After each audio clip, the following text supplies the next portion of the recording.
Hello, gorgeous humans. Welcome back to the Lucy Super Fox Show. If you are a highly sensitive or neurodivergent human, you are in the right place. So in today's episode, I'm going to be talking about why I'm not so sure that you're insecure and what you might be instead.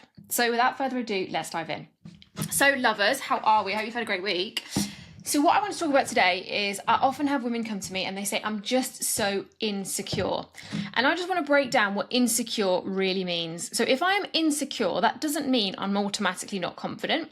It automatically doesn't mean that I have low self-esteem. What insecure actually means is not secure. And when you think about secure, if I said to you, right, secure your belongings, you mean make them safe, right? Put them in a locked box, lock your front door, secure your children, you put the seatbelts on, right? When we're insecure, it doesn't mean that we're not confident, we have low self-esteem, we're not worthy. It means that we don't feel safe. So when women say things like, I'm just insecure, what I hear is, I'm unsafe and I don't know what to do about it. But here's the thing, the personal development world has sensationalized insecure as meaning lacking confidence, lacking action, lacking willpower, lacking commitment, and that women who are insecure just need to do more, put themselves out there more, build their confidence. And actually what I'm hearing is they feel chronically and systemically unsafe. And this is where the work I do as a life coach and root cause therapist really comes in, because my job is not just to fix your symptoms, to help you manage or cope better, to actually help you get to the root of why you feel the way you do, so you can release those root cause problems and actually ascend into the person you were always going to become. So when you're insecure, I first want you to reframe that as, I'm not unconfident, I'm not unworthy, and I don't have low self-esteem. I feel unsafe. Now, why understanding this is such a massive, massive, massive deal is this. When you understand that feeling unsafe is a state of the nervous system, it's a state inside the body that operates completely unconsciously, without our conscious intervention, awareness, or understanding, you can release some of the self-judgment, criticism, and frustration that you have been feeling up to this point. No doubt you have chastised yourself and berated yourself for why you couldn't put yourself out there. Why didn't you say the thing you wanted to say? And blamed yourself for not receiving and having opportunities under the umbrella of being insecure or not confident. But now that you can hopefully see that actually when you're insecure, your body simply feels unsafe, and those things that you couldn't make yourself do were never things that you could have made yourself do anyway without making yourself feel even more unsafe or insecure.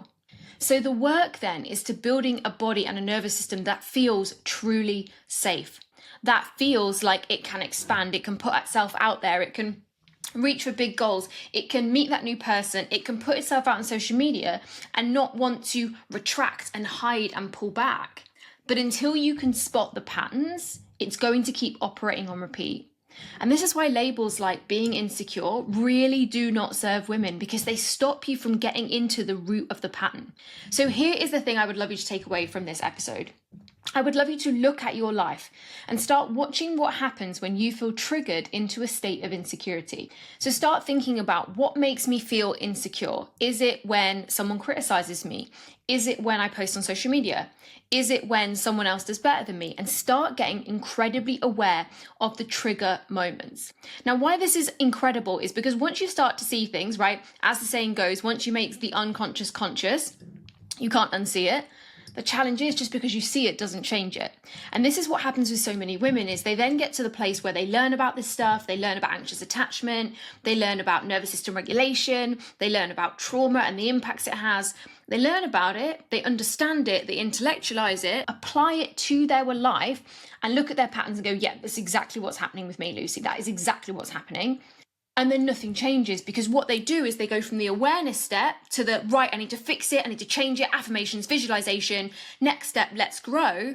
And they don't get what they want, they don't achieve their goals, and they end up in the same freaking place because they're skipping a step. They're skipping the step where they do the deep inner work to heal. They're skipping the step where they do the work to actually allow the body and the nervous system to feel safe again so that it can expand into that next level. Now, look, some of you may already be very, confident and aware of what's called nervous system regulation. And right now it's finding its way around the internet like the new hottest trendy thing on the market. But the truth is nervous system regulation isn't like a one-time fix. It's not a one-time deal. It's not just a daily routine. It is a combination of relief, regulation, and restoration. It's a combination of in the moment changing, shifting, adjusting, and doing the deeper work, like the work I do inside my one-to-one with clients. And it's the reprogramming, and it's the rewiring. It's all the R's, right? Regulation is all the R's: relief, regulation, restoration, rewiring, and reprogramming. But again, most women are trying to jump from the relief strategy of tapping their way out of a panic attack and then reading the personal development book about being more confident and skipping the middle step, which is where the body is taught to feel safe again.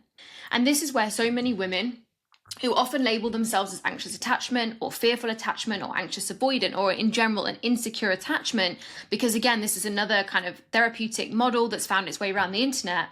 That's amazing, but until you allow yourself to feel secure again, until you can make it safe to feel, to be you, to be good enough, to be worthy, and it feels safe to be those things, you are going to keep ending up in the same situation. And every single time you get triggered back into that anxious state, that insecure state, you repeat the pattern all over again.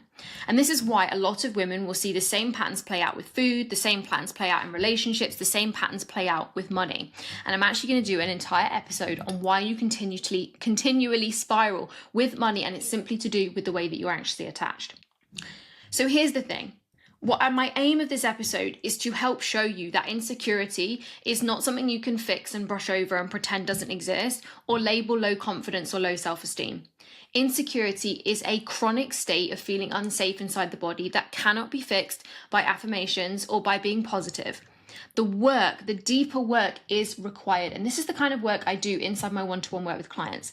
So if you're curious about what that looks like, I made a roadmap. If you want to find out more, you want to do it light touch, you want to stay on the edge, I made a 25-minute workshop that breaks down my exact 4-part method for helping women heal from anxious attachment, from insecurity, from low self-worth, and moving through into that confident state, that abundant state, that energy of I am enough, I'm worthy, let's fucking go. So if that sounds a little bit like you can find the link to the roadmap in the show notes. It's a downloadable PDF and a 25-minute workshop breaking down the exact 4-part method I walk women through. So remember, you are not insecure. Perhaps you are instead unsafe. And perhaps the work isn't to keep polishing the surface and pretending to be more confident, but instead getting to the root of why you feel unsafe and doing that deeper work to shift it at the root. So if you're curious about what that looks like, you can find the details on how to book a free discovery call or unlock my roadmap via the show notes below. And I'll see you on the next episode.